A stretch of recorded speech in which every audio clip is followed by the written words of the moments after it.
episode of Nursing Edge Unscripted Saga, where we journey through the history of nursing education using stories that connect the past to the present and then our future as we reimagine our teaching, learning, and scholarship.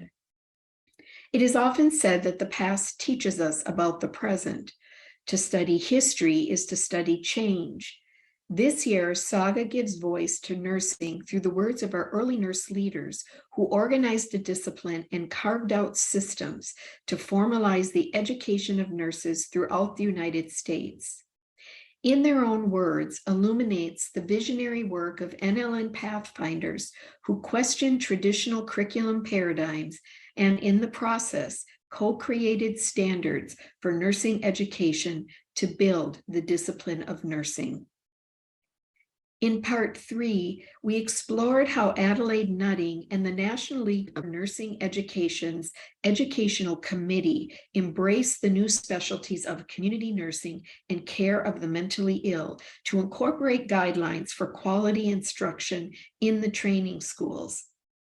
In part 4, we will discuss how leaders dared to propose a radical vision for the nursing profession to move beyond the hospital to the university and to adopt the emerging science of curative care and disease prevention. Although it was clear that a training school could not exist without a hospital, it became apparent that affiliation with universities was a better way to prepare students. The NLNE looked forward to the day when nursing education was situated within the university. Throughout the decade of the 1920s, the NLNE opened dialogue about the need for movement to higher education as the basis for instruction, touting the advantages to include new knowledge, science, ethics, as well as technique.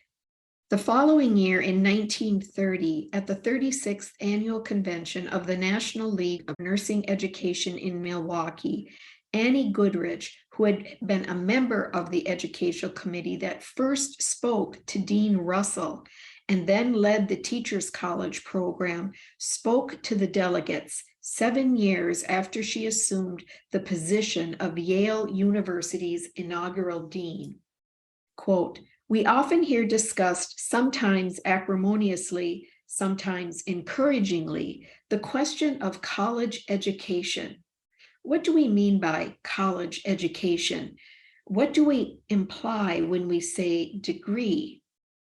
We're simply summarizing the fact that today, in the great laboratories of science, that knowledge is changing.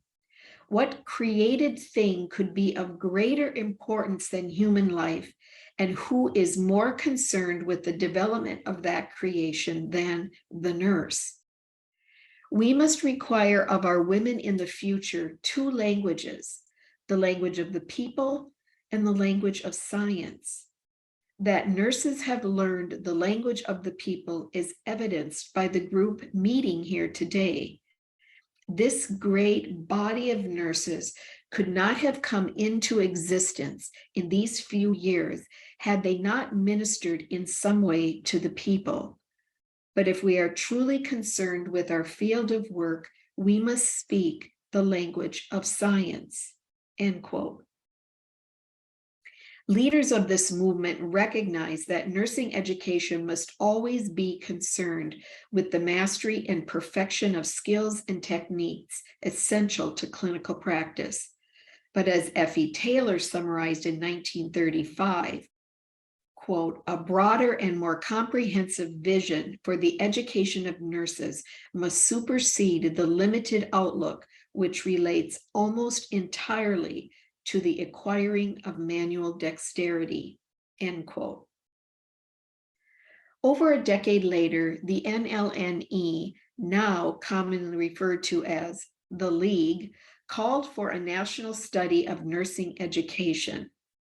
The Brown Report, Nursing for the Future, was funded by the Carnegie Corporation and published in 1948. The report recommended that nursing move away from the system of apprenticeship and embrace a planned program of education similar to that offered by other professions. In 1947, at the League's 54th annual meeting, Ms. Brown provided her preliminary findings. Following her presentation, Lucille Petrie, League president, urged the delegates, quote, to accept the report not merely as an evaluation, but as a guidepost of action, end quote. The League recommended that hospital schools of nursing consider transferring control and administration of their programs to educational institutions. Although this radical transformation would progress slowly and is still evolving, the influence and courage of the League's early leaders in accomplishing reform and creating a vision to transform nursing and nursing education cannot be minimized. We stand in awe of their creativity, their bold resolve to challenge conventional beliefs about how and where nurses are educated, and their commitment to embrace new specialties and the science of clinical practice.